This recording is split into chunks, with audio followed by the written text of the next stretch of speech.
So very first question, determine the time of supply in following cases.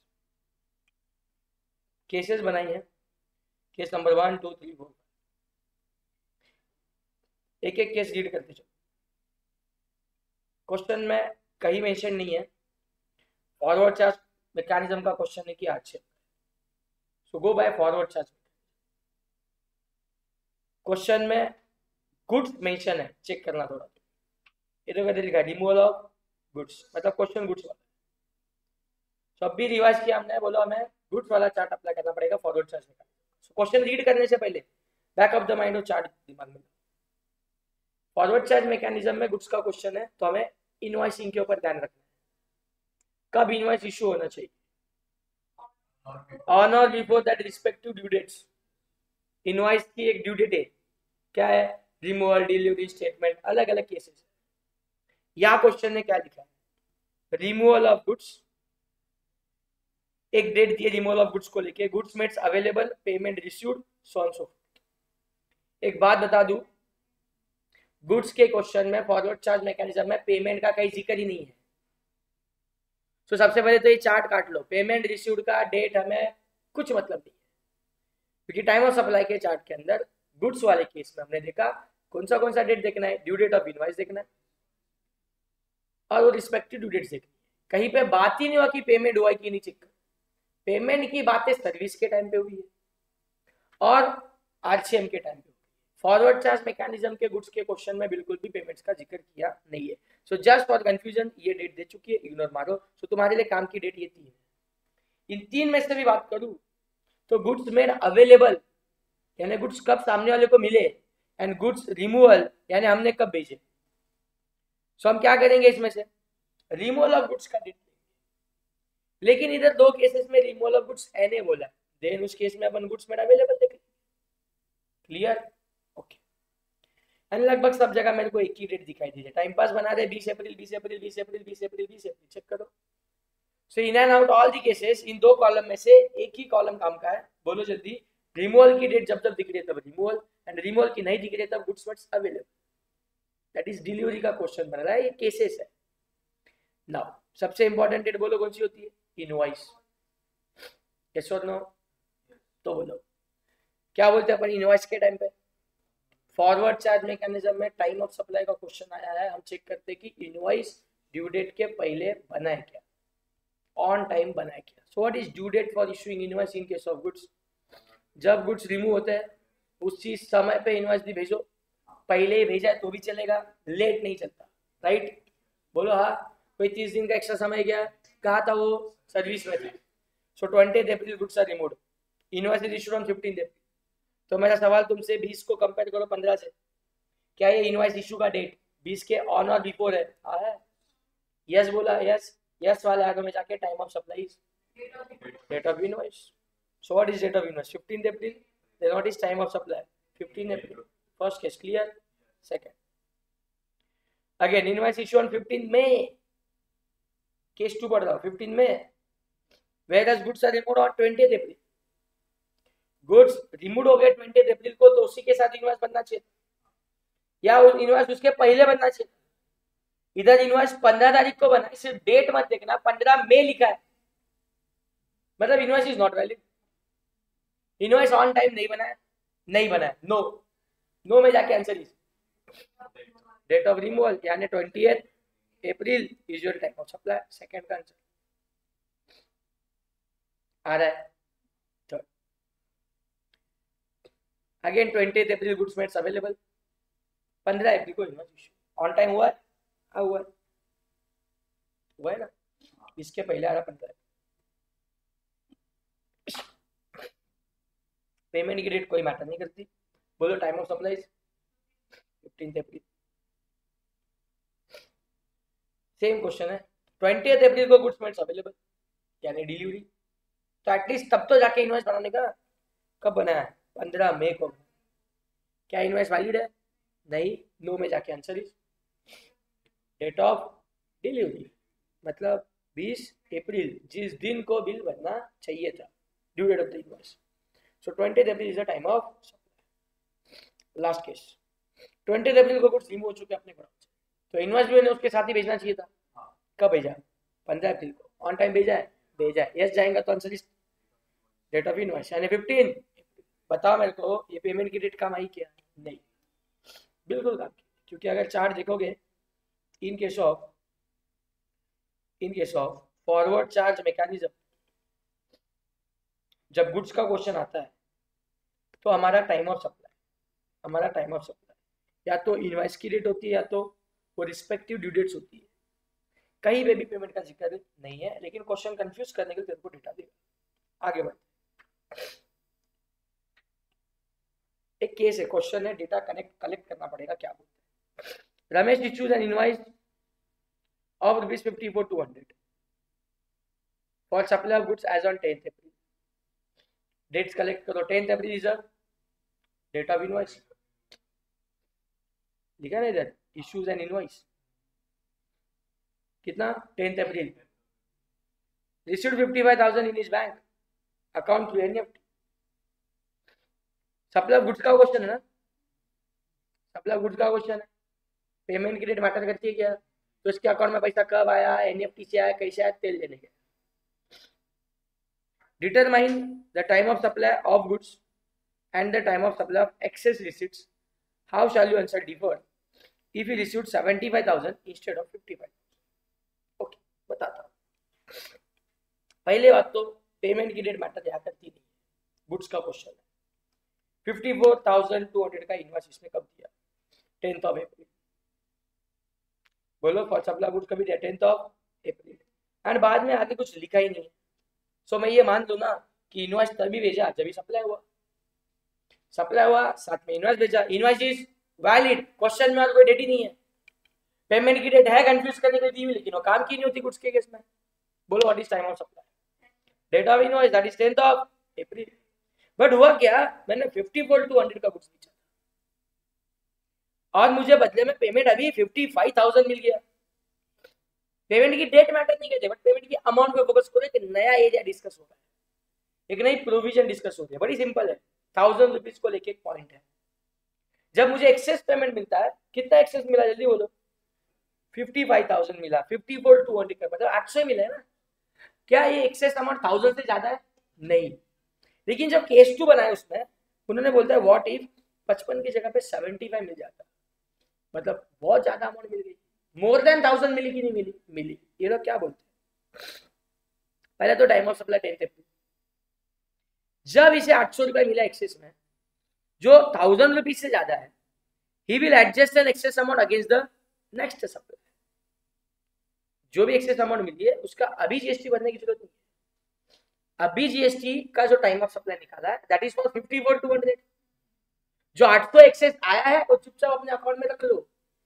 There is no need to pay GST on that 800। Advance में आया है तो उसका भी GST भरो, ये नहीं चीज, ये नहीं। कब ऐसा करने का? जब वो अमाउंट मिली भी एक्सेस अमाउंट 1000 रुपए से कम है, कम है।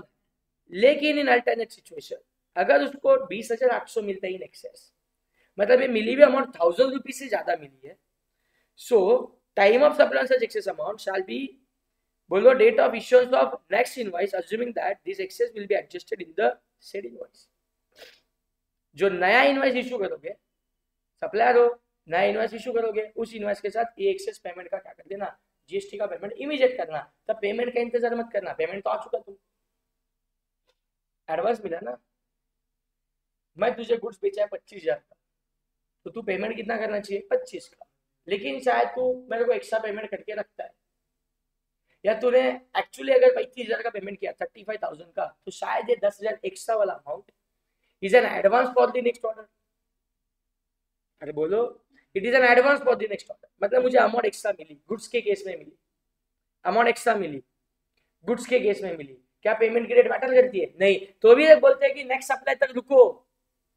जो तूने 10,000 एक्स्ट्रा दिया है ना, वो किसी नेक्स्ट सप्लाई के लिए दिया रहेगा। जब मैं वो नेक्स्ट सप्लाई तेरे को एक्चुअल करेगा, गुड्स बेचेगा, उसका जब इनवॉइस बनेगा तभी जाके मैं एक्सेस अमाउंट का क्या भरेगा? जीएसटी भरेगा। लेकिन अगर यही 1000 रुपए के पॉइंट को मैं सर्विसेज के साथ कनेक्ट करूं, किसके साथ?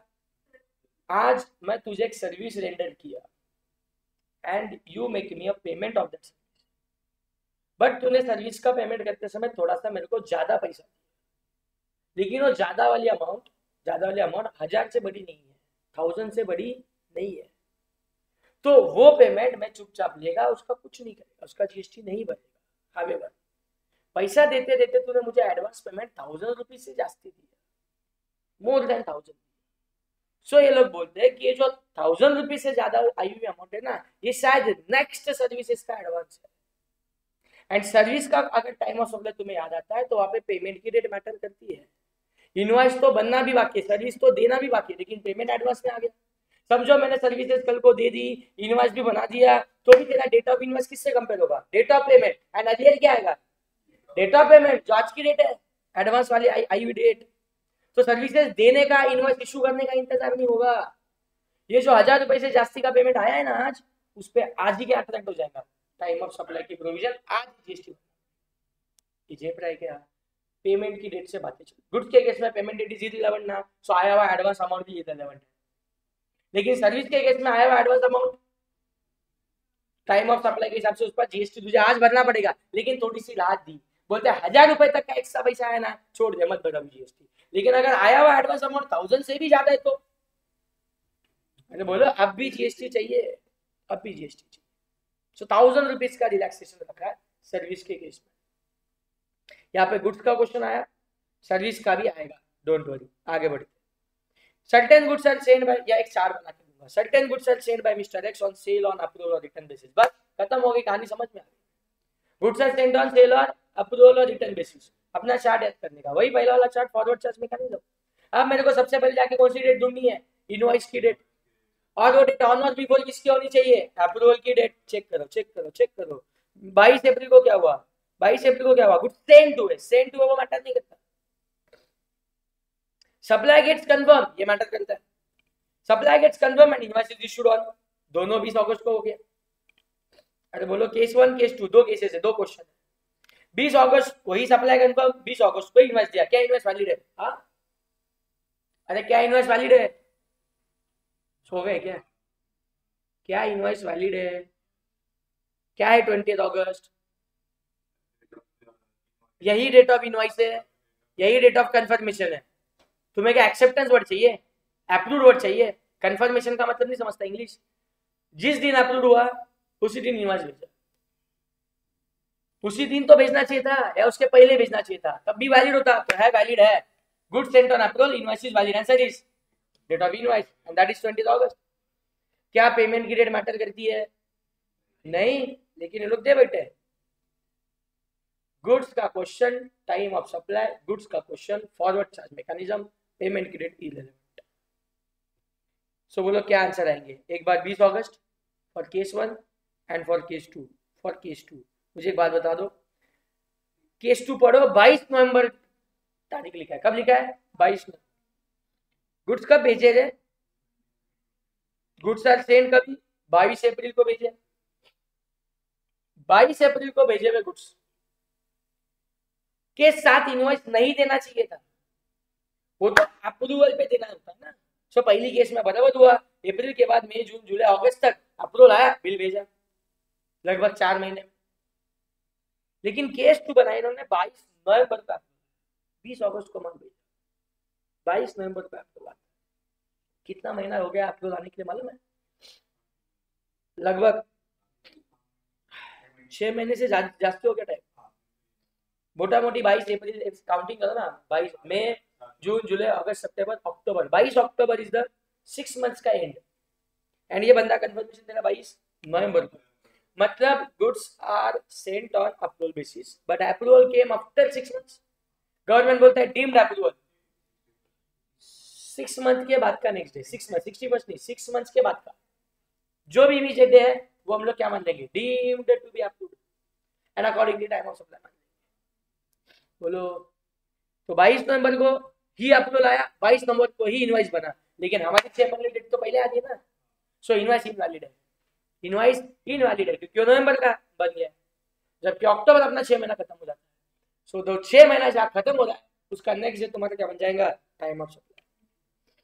सो इट इज 21st अक्टूबर। क्या है बोला आंसर? 21st अक्टूबर, यानी 6 मंथ जहाँ एंड हो गया वो तुम्हारा डेट। चले आगे, question number, mister Amar supplies goods, again goods का क्वेश्चन, क्वेश्चन हिंट दे रहा है, it is liable under reverse charge. So पहला मेरे को प्रोविजन बताओ, आज तक के केस में इनवॉइस की डेट देखनी है कि पेमेंट की, पेमेंट की डेट, पेमेंट कितने दिन में होना चाहिए, गुड्स के केस में 30 दिन में होना चाहिए। कहाँ से 30 दिन, इनवॉइस, इनवॉइस सामने वाले ने बना के दिया है, उसको ढूंढेंगे पहला, उसके 30 दिन के अंदर अपना पेमेंट हो जाना चाहिए। हुआ है, यस में जाके डेट ऑफ पेमेंट और date of receipt of goods which is earlier, और अगर नहीं हुआ है 31st डे और date of receipt of goods which is earlier. तो चलो वन बाय वन। 1 अप्रैल को नाथ गया हमारे के पास, ऑर्डर प्लेस किया, इररिलेवेंट, ऑर्डर प्लेस करने की डेट का कोई यूज नहीं है, ऑर्डर प्लेस करने का कोई डेट मतलब नहीं। 10th अप्रैल को नाथ रिसीव्स द गुड्स, 10th अप्रैल को नाथ रिसीव्स द गुड्स, 15th अप्रैल को अमर इश्यूज एन इनवॉइस, ये मेरी काम की डेट। 15 अप्रैल को इनवॉइस इशू हुआ है, कभी 15 अप्रैल को, यही डेट हमारे काम की डेट है। इससे हमें पेमेंट की डेट कितने दिन में होनी चाहिए, 30 दिन में, मोटा मोटी 15 अप्रैल से 30 दिन 15 में। आगे लिखा है पेमेंट किया चेक से और उसके अकाउंट से डेबिट हुआ, इसकी 2 तारीख के दिए, जब ऐसे 2 डेट देंगे ना पेमेंट के, पेमेंट हुआ की बात है, बट बुक्स ऑफ अकाउंट में एंट्री हुआ, बैंक में एंट्री हुआ, ऐसे अलग अलग डेट बात करेंगे तो दोनों का अर्लियर ले लेने का, 20 और 25 का अर्लियर, 20 अप्रैल तुम्हारी पेमेंट की डेट है। क्या है 20 अप्रैल को जो पेमेंट की तुमने की हुई डेट है वो इनवॉइस के 30 दिन के अंदर है। आया है 15 अप्रैल को मेरे हाथ में इनवॉइस आया, आया हमारे रिसिपिएंट, आरसीएम है क्वेश्चन, आरसीएम का क्वेश्चन है, रिसिपिएंट के एंगल से सोचना है। मैं इनवॉइस बनाता नहीं, लेकिन 15 तारीख को मेरे पास इनवॉइस आया और मैं 5 दिन के अंदर इसको पेमेंट कर दिया। क्या पेमेंट विद इन 30 डेज हुआ है? हाँ बोलेगा तो इंग्लिश में यस। सो पेमेंट टाइम पे हुआ तो डेट ऑफ पेमेंट और date of receipt of goods which is earlier. अब डेट ऑफ पेमेंट ढूंढो जो है 20 April, date of receipt of goods देखो जो है 10th अप्रैल, 10th अप्रैल 20th अप्रैल का earlier, so 10th April is the your time of supply. आ रहा है, जैसा चार्ट है वैसे डेटा क्वेश्चन से निकालो, इसको लाइन से पढ़ते रहोगे और इधर से कुछ अर्लियर करते बैठोगे तो पागल हो जाओगे। जैसा लिखा है, जैसा अपना चार्ट है उस हिसाब से क्वेश्चन से डेटा ढूंढते जाओ, काम हो जाएगा। दिस इज आरसीएम वाला गुड्स का क्वेश्चन।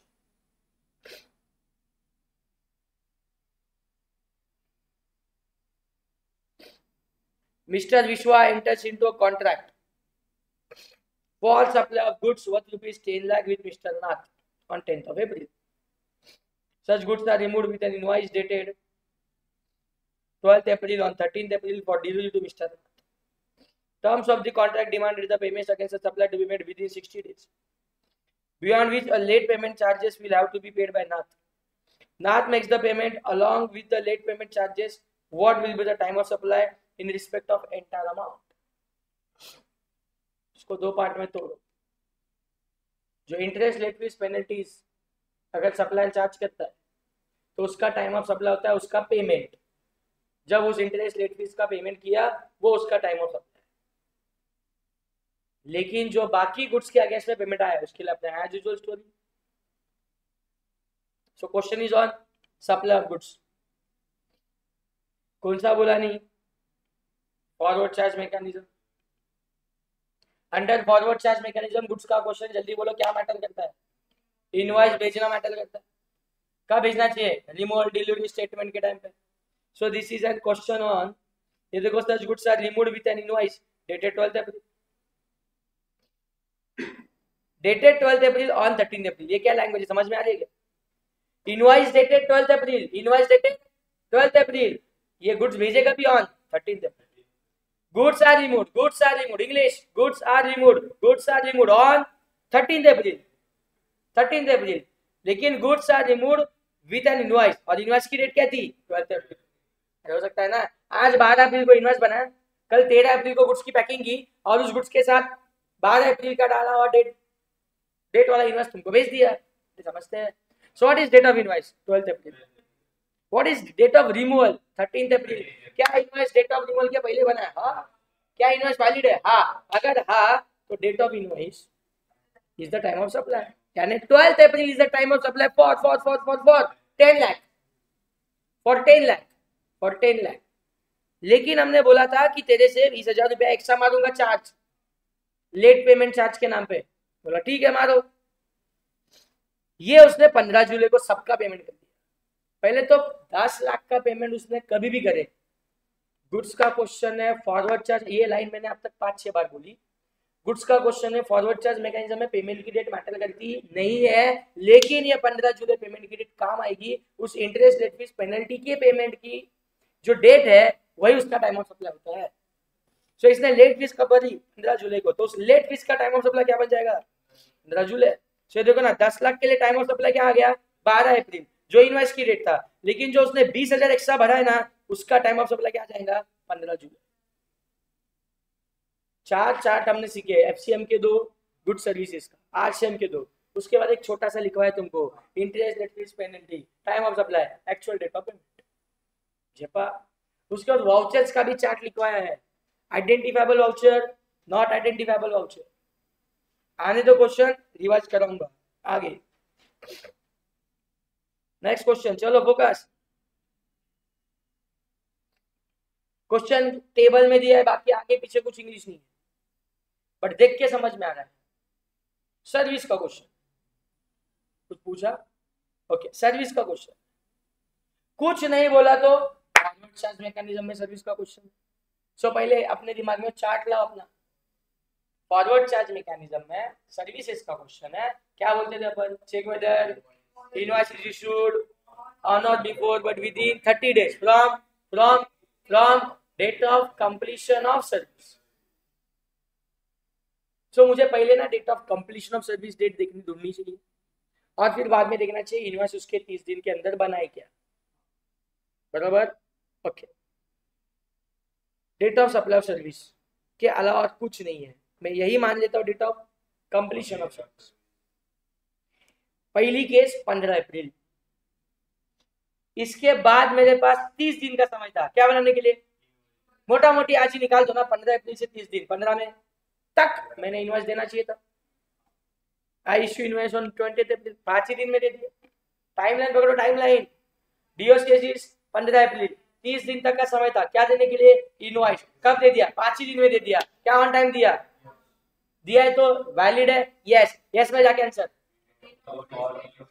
डेट ऑफ इनवॉइस और date of payment which was earlier, comparison है।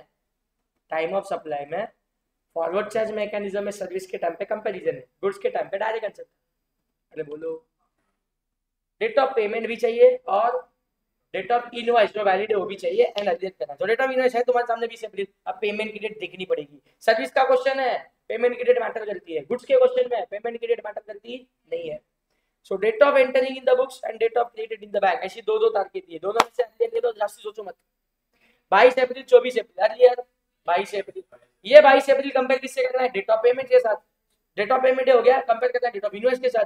22 अप्रैल और 20 अप्रैल का अर्लियर 20 अप्रैल, क्या आएगा बोलो? 20 अप्रैल।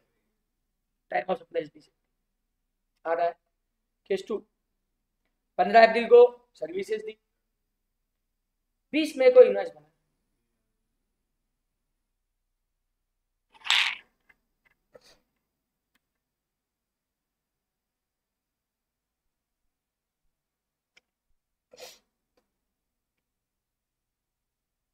केस 2 हो गया। 15 अप्रैल को सर्विस दी, 20 मई को इनवॉइस बना। 15 अप्रैल को सर्विस दी, 30 दिन में इनवॉइस बनना चाहिए। मोटा मोटी 15 अप्रैल से 30 दिन 15 में होता है। ये 20 को बना रहा है, क्या ऑन टाइम बना? नहीं मतलब इंग्लिश में नो। सो अपने चार्ट में नो में क्या लिखा? Date of completion of service और date of payment which was that? So this is and date of completion of service, that is 15 April. Case 2 पढ़ रहे हैं, 15 अप्रैल को कंपेयर करना डेट ऑफ पेमेंट से, तो पेमेंट की डेट दोनों में से एक फाइनल कर लो। 20 दोनों पेमेंट की डेट में से अर्लियर कौन सी आ गई? एक 20 फाइनल कर लो। जब पेमेंट की बुक्स वाली और बैंक वाली डेट देते हैं तो दोनों में से पहले एक फाइनल कर लो, अर्लियर वाला। फिर ये तुम्हारी फाइनल पेमेंट की डेट हो गई, दैट इज 20 अप्रैल। इसको कंपेयर किससे करना था? 15 अप्रैल से, क्योंकि इनवॉइस इनवैलिड था। इनवॉइस वैलिड होता तो इनवॉइस की डेट से कंपेयर करता, इनवॉइस इनवैलिड है तो डीओसीएस से कंपेयर किया, मतलब 15 अप्रैल से किया। सो 15 और 20 का दिया, तो time of supply 15 April case 2, बराबर। थर्ड केस 15 अप्रैल को सर्विसेज कंप्लीट हुई, 20 अप्रैल को इन्वेस्ट जाके इन्वेस्ट टाइम पे है। सो यही डेट पकड़ लो कंपैरिजन के लिए, दोनों में से 20 अप्रैल किसके साथ कंपेयर करो? पेमेंट के साथ। पेमेंट का डेट 18-17 में से अर्लियर, 17 तारीख इधर से आई, 20 तारीख इधर से आई, 17 और 20 का earlier, 17 is your time of supply. Done. Next 15 April 20 April invoice earlier है, हाँ केस 4 पढ़ रहा हूँ। 15 अप्रैल से लेके 20 अप्रैल 5 ही दिन में तो इनवॉइस बना, वैलिड है। पेमेंट 2 अप्रैल 3 अप्रैल अर्लियर वाला 2 अप्रैल इधर से जो फाइनल हुआ, और 20 अप्रैल का यहाँ से क्या लेना है? 20 अप्रैल वैलिड है ना, इनवॉइस ऑन टाइम बना है। 20 अप्रैल 2 अप्रैल कंपेयर करके अर्लियर 2 अप्रैल से टाइम ऑफ सप्लाई आ रहा है, खत्म। लास्ट केस 15 अप्रैल को सर्विसेज दी, लेकिन इनवॉइस बना 20 मई को, बहुत लेट बना है, 30 दिन के बाद बना है, इनवॉइस इनवैलिड है, ये डीओसीएस लेनी पड़ेगी। इन दोनों में से कौन सी डेट ले ली? 15 अप्रैल। इसको कंपेयर करना है किसके साथ? पेमेंट के साथ। पेमेंट में से दोनों में से कौन सी लूं? 1 अप्रैल सीधा अर्लियर लगाने का। सो 1 अप्रैल और 15 अप्रैल का earlier, 1 April is the time of supply. और लास्ट केस आ रहा है, बोलो। Mr. Kedar provides the consultancy services to Nath worth ₹50,000। Services का क्वेश्चन है, कंसल्टेंसी सर्विसेज कई आरसीएम में पड़ी भी नहीं है, इट्स अ नॉर्मल एफसीएम वाला सर्विसेज का क्वेश्चन। डन। 8 अप्रैल को एडवांस आया, बाद में देखता हूँ। 10 अप्रैल को सर्विस प्रोवाइड हो गई, मैं तो क्वेश्चन पढ़ना छोड़ दो यार। सर्विसेज का क्वेश्चन है एफसीएम में, हमें सबसे पहले देखना है when services are completed. So 10 April is the date of services are provided. Check करो, इस 10 अप्रैल के बाद 30 दिन के अंदर क्या बनना चाहिए था? इनवॉइस। तो अभी इनवॉइस की डेट ढूंढो क्वेश्चन में, नीचे लिखा है 2 सिचुएशन, 2 क्वेश्चन, एक एक पकड़ ले। इनवॉइस की डेट 15 अप्रैल, मेरी डीओसीएस क्या थी? 10 अप्रैल, मेरा इनवॉइस क्या दिया है? केस 1 15 अप्रैल, 5 दिन में बना है, वैलिड है। और अगर वैलिड है तो यही डेट पकड़, इनवॉइस की डेट पकड़, यानी कौन सी? 15 अप्रैल को कंपेयर किससे करूं? Date of payment. अब डेट ऑफ पेमेंट देखो 2 है, तो अर्लियर ले लो, ऐसा नहीं। आज ये जो 2 डेट ऑफ पेमेंट है वो एक बार पेमेंट होके बैंक में और बुक्स में अलग अलग डेट, ऐसा नहीं है। पेमेंट ही मैंने 2 इंस्टॉलमेंट में किया, 2 किस्तों में किया। जब पेमेंट मल्टीपल इंस्टॉलमेंट में करोगे तो उतने सारे टाइम ऑफ सप्लाई निकाली जाएगी। सो आज इस बंदे ने 50,000 की सर्विस ली थी और पेमेंट मेरे को 2 किस्तों में कर रहा है, 10 अलग से दे रहा है, 40 अलग से दे रहा है। तो 10,000 का टाइम ऑफ सप्लाई अलग निकलेगा, 40,000 का टाइम ऑफ सप्लाई अलग निकलेगा। लेकिन दोनों के लिए अभी तक जो हमने पढ़ा है दैट डेटा रिमेन सेम। मतलब अपना इनवॉइस वैलिड है, हाँ है, वो अभी तक जो है वो सब सेम है। अभी एक बार पेमेंट की डेट लेनी है ना तुमको कंपेयर करने के लिए, तो एक बार 10,000 की ले लो, क्या है वो? 8 अप्रैल। इनवॉइस की डेट क्या थी? 10 अप्रैल। मैं वापस बोलता हूँ, फॉरवर्ड चार्ज मैकेनिज्म सर्विसेज हमने पहले देखा सर्विसेज कब कंप्लीट हुई, वो है 10 अप्रैल। 10 अप्रैल से मैंने देखा इनवॉइस टाइम पे बनाए क्या, तो पहली केस ले ली 15 अप्रैल, हाँ टाइम पे बना है, तो 15 अप्रैल को कंपेयर करना था किससे? 15 अप्रैल यानी डेट ऑफ इनवॉइस को कंपेयर करना था किससे? डेट ऑफ पेमेंट से। So date of payment for 10,000 is 8 April, 15 April 8 April का earlier, 8 April is the time of supply for that 10,000 का पेमेंट। जेपा वंस अगेन यही कहानी repeat. What is date of completion of service? 10th April. 10th April. What is date of invoice? 15th April. Situation 1 earlier, invoice valid है, हाँ 15 April को compare करना किससे? पेमेंट से। पेमेंट 10 का हो गया सॉल्व, 40,000 का पेमेंट कब हुआ है? 16 मई को, 16 मई को, 16 मई को, 16 मई को, 16 में और 15 अप्रैल का लिया 15th अप्रैल। तो for 40,000 answer is 15th April, for 10,000 answer is 8th। Case 1 ये देखो, for 10,000 answer is 8th April and for 40,000 answer is 16th में, नहीं रॉन्ग है, प्रिंट है रॉन्ग। बोलो 16th मई को पेमेंट हुआ है। पेमेंट हम क्या बोलते थे? डेट ऑफ इनवॉइस और डेट ऑफ पेमेंट इज, तो 15 अप्रैल डेट है, बाय मिस्टेक लिखा देगा 15 अप्रैल। नाउ केस 2 15 मई 2024 को इनवॉइस बना। 10 अप्रैल को मैंने सर्विस दी, 10 अप्रैल को सर्विस दी तो 30 दिन में इनवॉइस बनना चाहिए था। 30 दिन मोटा मोटी 10 में आता है। केस 2 बना दे 15 में को बना, क्या इनवॉइस वैलिड है? तो इनवॉइस की डेट मत देखो अभी, तो कौन सी देखो? डीओसीएस डायरेक्टली, मतलब अभी हर बार 10 अप्रैल कंपेयर होगा। 10 अप्रैल 10,000 के पेमेंट के साथ कंपेयर करो, 10 ही अप्रैल 40,000 के पेमेंट के साथ compare. So when 10th April compared with 8th April, earlier is 8th April. When 10th April compared with 16th May, earlier is 10th April. So case 2 का आंसर is क्या है case? अच्छा इधर डाला देगा, ये देखो 10th of April और इधर लिखा है ऊपर 8th of April, ठीक है? तो बोलेगा ये क्या लिखा है? वो कंपैरिजन में लिख के दिया है बस। Answer is 10th April and 8th April. Yes.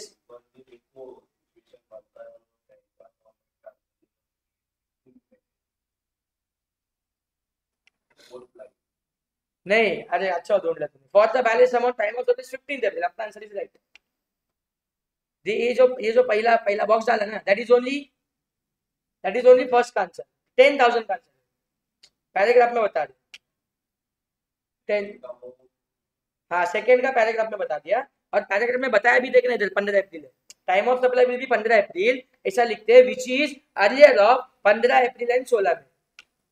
So last की liquid date is not answer, वो एक्सप्लेनेशन दे 15 अप्रैल का और 16 मई का अर्लियर लिया, और अर्लियर क्या है? 15 अप्रैल। सो 15 अप्रैल क्या हो गया? केस 2 का time of supply.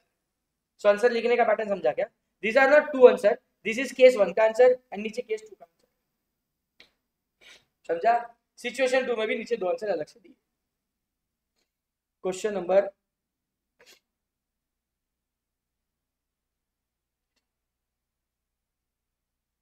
20, contract for supply of professional service was entered for 10 lakh for the period of 3 months on 20th July. However, 16th August, recipient informed supplier is not willing to receive any more service under the contract. कोई मेरे को एक word बताएगा इसके लिए? cease to be exist, cessation of service. Notes में लिखा है, वो जो चार्ट डिस्कस किया उसके बाद आपने बहुत सारी नोट्स लिखी है, उसमें लिखा है in case of services are cease to be exist. So उसके बाद मैं क्या बोलता है, कोई सर्विसेज तू दे रहा है अंडर कॉन्ट्रैक्ट ऑफ सप्लाई, तो पूरी सर्विसेज कंप्लीट हो गई ना, उसके बाद 30 दिन का समय था इनवॉइस देने की, पेमेंट आने के लिए भी तो उसको और कुछ समय दे सकता था, लेकिन मैं services are cease to exist ना, मैं बोलता है उसी दिन मैटर रखा था, मतलब उसी दिन उसका हिसाब करो, उसी दिन उसकी बिलिंग करो, उसी दिन उससे पैसा चाहिए तो पैसा भी मांगो। तो पैसे की बात छोड़ दो, लेकिन in case of cessation of service invoice का बनना चाहिए, मैं बोलता है उसी दिन when service are cease to exist. So यहाँ बोलो जल्दी, 16 अगस्त को ही अपना रिसीवेंट इन्फॉर्म करता है कि मेरे को और सर्विसेज नहीं चाहिए, तो 16 August is the date of cessation. So invoice is to be issue on the date of cessation, यानी 16 अगस्त को बनना चाहिए। 10 लाख की सर्विस लेने वाला था, लेकिन अभी तूने आधी सर्विसेज ली, तो मैंने उसका सेटलमेंट 3.5 लाख में कर दिया, and invoice for this was issued on 20th अगस्त। मैंने बताया इनवॉइस कब देना चाहिए था, 16 अगस्त बोला ना मैंने, जब सर्विसेज सीज टू एग्जिस्ट। इसने दिया कब? 20 अगस्त, 4 दिन में दे दिया, इनवैलिड है। तू बोलता है 30 दिन का समय होता है ना, 30 दिन का समय कब होता है? सर्विसेज कंप्लीट होने के बाद। इधर सर्विस सीज टू एग्जिस्ट है ना, तो जिस दिन सीज टू बी एग्जिस्ट उसी दिन इनवॉइस बनाओ। 16 अगस्त बोला, 16 अगस्त को बनाना था, इसलिए 4 दिन लेट बना है, इनवॉइस इज नॉट। 9 में जाने का, आंसर याद करने का, और रिस्पेक्टिव डेट ना, तो आज date of cessation of service मिलेगा। क्या था डेट ऑफ सेसेशन बोलो? 16 अगस्त, ये देखो लिखा है, therefore time of supply will be the earlier of the date of completion and date of payment, which will be what? 16 August. So 16 August is your date of cessation. Sure. Mr. Ram provides certain services to Mr. Nath which fall under reverse charge. सीधा hint दे रहा है, service का question है, RCM का question. ये तो बताते भी है रिवर्स चार्ज मैकेनिज्म। सीए के बुक में क्वेश्चन हमने किए थे, वो ऊपर सर्विस का नाम बता देते, हमें आरसीएम की लिस्ट आनी चाहिए, ऊपर सर्विसेज कौन सी बता देते थे, हमें याद आता था ये लिस्ट पढ़ के, अरे ये आरसीएम वाली लिस्ट सर्विस है, फिर जाके क्वेश्चन आरसीएम से सॉल्व करना। इधर स्ट्रेट फॉरवर्ड बता रहे आरसीएम का क्वेश्चन। चलो ठीक है, आरसीएम में सर्विस का क्वेश्चन है। क्वेश्चन पढ़ने से पहले अपना माइंड क्लियर कर लो कि what is on chart in case of services. RCM का सर्विसेज रिसिपेंट पैसा बनता है तो रिसिपेंट का पेमेंट का डेट देखना है। जो इन्वेस्ट के डेट के कितने दिन में होना चाहिए 60 डेज। सो पहले इन्वेस्ट की डेट ढूंढते, फिर देखते हो पेमेंट की डेट उसके 60 दिन के अंदर है क्या, बराबर। सो पहले इन्वेस्ट का डेट ढूंढो, क्वेश्चन कुछ भी देगा इन्वेस्ट का डेट ढूंढो, मिल गया मेरे को 12 अप्रैल। अब पेमेंट का डेट ढूंढो।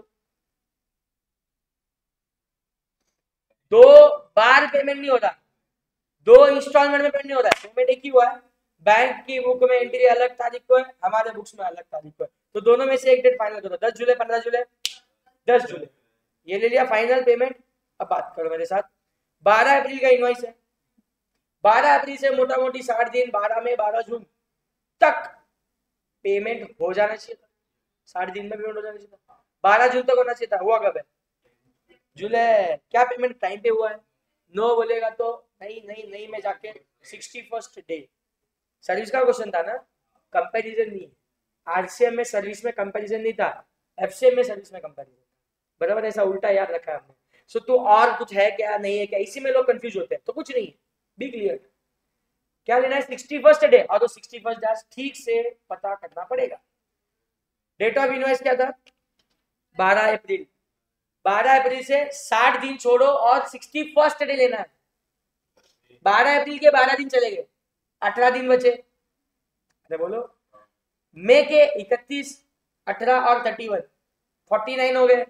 61 होने के लिए उसमें और 12 जोड़ना पड़ेगा, तो 12th ऑफ जून महीना चलो। 12th of June is the time of आया है। Question 20, Rajendra provides a certain services to Nath which will fall again under reverse charge. Reverse charge का क्वेश्चन है। मैं सबसे पहले देखना चाहूंगा इनवॉइस की डेट, फिर देखना चाहूंगा पेमेंट की डेट। बाकी क्वेश्चन जो भी देगा मत देखो। सो व्हाट इज इनवॉइस की डेट? फटाफट, व्हाट इज इनवॉइस की डेट? बोलो ना, 12th of October. 12th of October, 12th अक्टूबर से मोटा मोटी 12 नवंबर 12 दिसंबर तक पेमेंट हो जाना चाहिए था, हमने दे देना चाहिए था। कब दिया? मार्च में दिया, 25 मार्च 25। वापस कहा गया, ये बहुत आगे चले गए, मतलब पेमेंट ऑन टाइम नहीं हुआ है। बोलो ना, पेमेंट ऑन टाइम नहीं हुआ है। नो में जाके answer is again 61st day. 12 अक्टूबर से हमें 60 डेज ऐड करना पड़ेगा। अगेन अक्टूबर के 12 दिन, अक्टूबर के बचे 30 दिन में से 12 छोड़ दो, बचे 18। अक्टूबर इज ऑफ 30 ना, 31 अगस्त, अक्टूबर इज ऑफ 31। 31 में से 12 छोड़ दो, कितने बचे? 19। यस 19, अक्टूबर के 19 लिए, हमें 61st तक जाने। नवंबर के 30 ले लो, 30 और 19 49 हो गए। 61st करने के लिए 12 बाकी है। कौन सा महीना आ गया? अक्टूबर छोड़ो ना, दिसंबर। सो दिसंबर की 12 तारीख क्या होनी चाहिए अपनी? टाइम ऑफ सप्लाई आ गई 12/12/2024। इसके साथ आरसीएम, एफसीएम, गुड्स, सर्विसेज, चारों वैरायटी के क्वेश्चन इंक्लूडिंग एक इलेक्ट्रिक वाला भी आ गया था, जिसके लिए अलग से टाइम ऑफ सप्लाई बोला, उसका पेमेंट की डेट उसका टाइम ऑफ सप्लाई होता है। अब सामने दिख रहा है मेरे को वाउचर वाला हेडिंग, तो वाउचर याद कर लो, गुड्स का वाउचर हो या सर्विस का वाउचर हो, अलग अलग बातें नहीं है। वाउचर को पता कर लो कौन सा voucher, whether it is identifiable और नॉन आइडेंटिफाइबल। ये वाउचर इज आइडेंटिफाइबल वाउचर। तो आइडेंटिफाइबल का मतलब है वाउचर किस चीज का मालूम है, तो इश्यू करने वाले ने इश्यू करते समय उसका टाइम ऑफ सप्लाई जैसे देना चाहिए। लेकिन अगर वाउचर अनआइडेंटिफाइबल है, नहीं पता चलता है किस चीज के अगेंस्ट, किस गुड्स के अगेंस्ट तो इसको रिडीम करेगा। सो जब तू रिडीम करने आएगा ना वाउचर लेके, तब जाके उसका टैक्स ले लेंगे, मतलब at the time of redemption of voucher. No confusion, nothing else, एकदम simple. In case voucher is identifiable, date of issue. In case of voucher is non identifiable, date of redemption. मैं example देता हूं, metro shoes से तूने shoes खरीदे, shoes खरीदने के बाद जो तूने बिलिंग की, बिलिंग के टाइम पे अपना मोबाइल नंबर दिया एंड उन्होंने उनको अपना मोबाइल नंबर को रजिस्टर कर।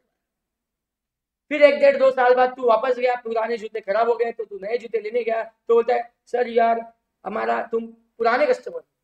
मैंने रहा मैं आता हूँ, बोलता है लास्ट शॉपिंग का तुम्हारा कुछ 100 पॉइंट जमा है, 50 पॉइंट जमा है, 150 पॉइंट जमा है, 200 पॉइंट जमा है, मैंने उसका क्या करें, बोलता है 200 पॉइंट इज इक्वल टू 200 रुपया, इस बिलिंग के साथ एडजस्ट करूं क्या, हाँ माइनस कर दे, इंतजार क्या करें, अब भी उड़ा दे। सो मेरे को एक बात बता दो, जब वो 200 पॉइंट मेरे को मिले थे, it is just like an voucher. वो वाउचर मेरे को कब मिला था, ऑन फर्स्ट शॉपिंग, जो रिडीम कब हुआ, ऑन सेकंड शॉपिंग। इसका जीएसटी कब लगेगा, फर्स्ट शॉपिंग पे कि सेकंड शॉपिंग, फर्स्ट शॉपिंग पे। मेट्रो शूज का वाउचर था जिसमें शूज ही मिलते थे। The outlet, metro outlet is of, I am not saying that Reliance metro, metro मोची के शूज, मोची शूज वो वाले लेदर शूज, मेट्रो के आउटलेट पे ही जाएगा तो मेट्रो के आउटलेट पे ही वो रिडीम होंगे। बाटा के पास जाके बोलूंगा मेरे पास मेट्रो के पॉइंट्स है, करेगा के रिडीम, 200 पॉइंट है, 200 रुपए की एक चप्पल लेगा, मतलब पॉकेट में लेके आएगा बाहर, ऐसा हो जाएगा। बोलता है इधर नहीं रिडीम होता हो। सो वाउचर वाज आइडेंटिफाइबल कि वो शूज के अगेंस्ट रिडीम होगा, उसी शॉप में होगा, आइडेंटिफाइबल वाउचर है, इशू के टाइम पे उसका जीएसटी कट चुका है। फर्स्ट शॉपिंग पे मिला ना वो, तो फर्स्ट शॉपिंग पे मिला मतलब फर्स्ट शॉपिंग पे तेरे को जो पैसा गया है उसका तूने जीएसटी भरा ना, मतलब हो गया उसके साथ।